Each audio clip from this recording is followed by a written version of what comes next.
Listen carefully, my child, to my instructions, and attend to them with the ear of your heart.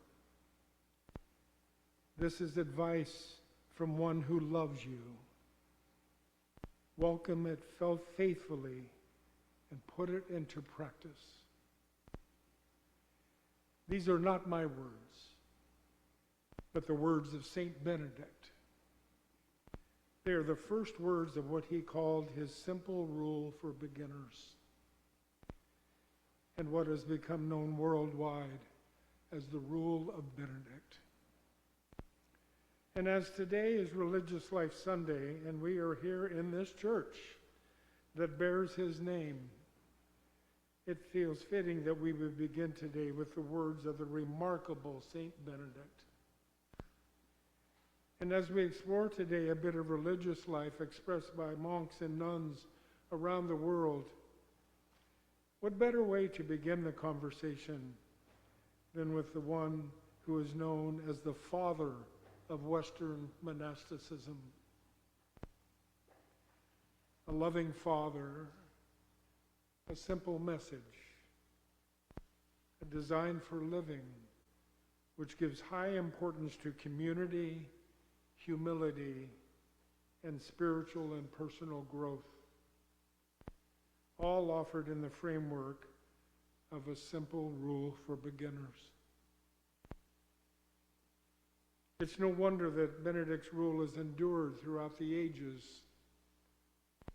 Since its inception in the early 6th century, the Rule of Benedict, with its spiritual framework of stability, conversion of life, and obedience, has been the guiding inspiration for almost every religious order that has been founded and developed over the past 1,500 years.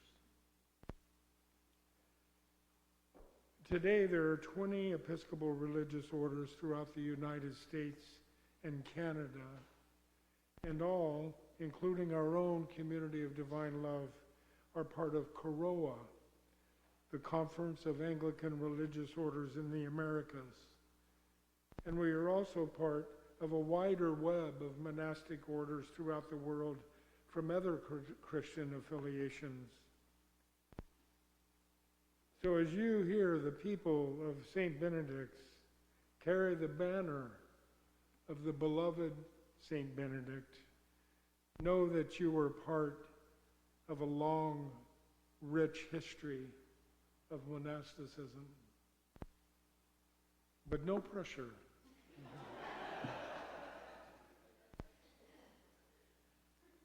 Traditional monastic communities, including our own, live under the vows of voluntary poverty and celibacy. At our house of prayer, we pray the divine hours 3 times a day and celebrate Holy Eucharist every Wednesday morning. We also place high value on worship, meditation, silence, study, and ministry with the marginalized, particularly for us, our ministry with the incarcerated brothers and sisters. And these practices are directly connected with our search for God. And through them, we express our spiritual values as we live out our commitment to God. The reasons people are called to monastic life in a religious community are varied. But what we all have in common is a deep yearning for the fidelity to God.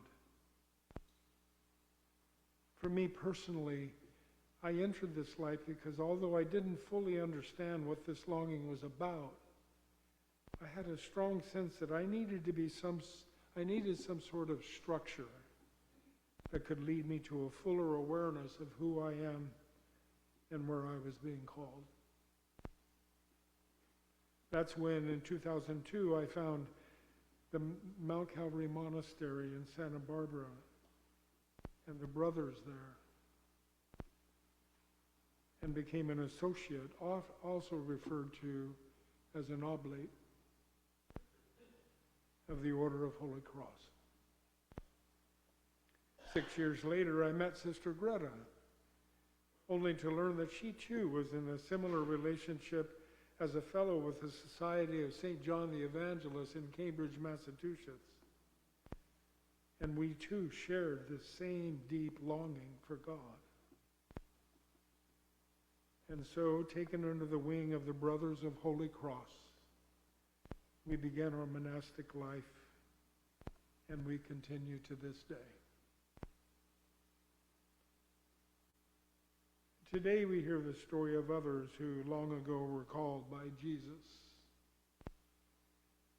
as he walked along the shore of Galilee. I can imagine hearing his voice. The voices sound different from the shore of a sea, right? I can imagine what it sounded like. When he said, James, John, Andrew, Peter, come, follow me. Hearing those words float to the men in the boat. Imagine being there and hearing that voice of Jesus calling those men as they sat together in the boat with their Father. But the thing that really stands out for me in this story is the immediacy of the men's response. It says that upon hearing the invitation from Jesus, they immediately dropped what they were doing, got up, and went to him. Not only leaving behind their livelihood as fishermen, but for James and John, leaving behind their father as well. What was it that compelled them to such an immediate and sure response to this stranger standing at the water's edge? I don't have the answer to that question, but I think it should inspire us to think about our own call to follow Jesus. What was it like for each of us? What was our response? And how is that response continuing to unfold in our lives? There's no doubt that religious orders are a gift not only to the church but to the world. The stable, prayerful presence of monastic communities, large and small, offer a grounding place for all. During times of upheaval, many people find their way to monastic communities to find their balance and a sense of recentering. These are sacred spaces of hospitality that can help one make sense of what's happening in the world around them. This has been true throughout history of the church, and it is true today. Monastic communities stand at the center of our world as a sanctuary space where people can come to pray, to be in silence, and avail themselves to spiritual wisdom and find clarity and peace, that peace that surpasses all human understanding.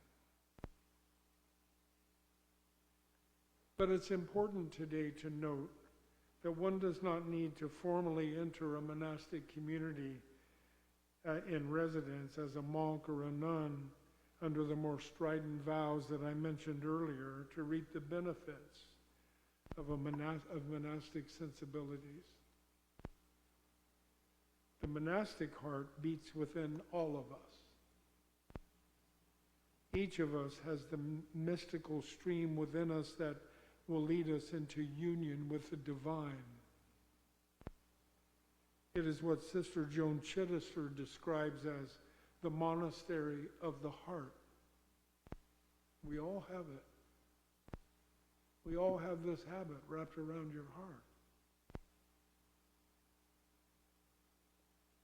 Each of us can claim our own monastic heart and develop a spiritual design for living as our own personal rule of life. And if you need some help with that, there are those, including our community of divine love, that will assist you.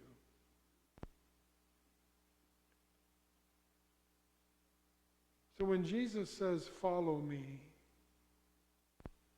he was speaking not only to the four who were out there fishing that day. He was speaking to all of us. And yes, he speaks with urgency. The time is at hand to discover or rediscover the kingdom of heaven that lives within us. And we too should respond with immediately. Not only is there no time like the present, but why would we want to wait when the kingdom of heaven is at hand? Maybe that's what those fortunate four knew intuitively that day on the shore of Galilee. The stranger on the shoreline was no stranger. And the invitation was to enter the kingdom of heaven right here, right now, with no hesitation. And so it is with us. Every day, every moment of our lives, the kingdom of heaven is unfolding within us. This is the invitation of Jesus. Follow me. I want to end today with the evening gatha from our Buddhist brothers and sisters. And they pray this: life and death are of supreme importance. Time swiftly passes by, and opportunity is lost. We should all strive to awaken.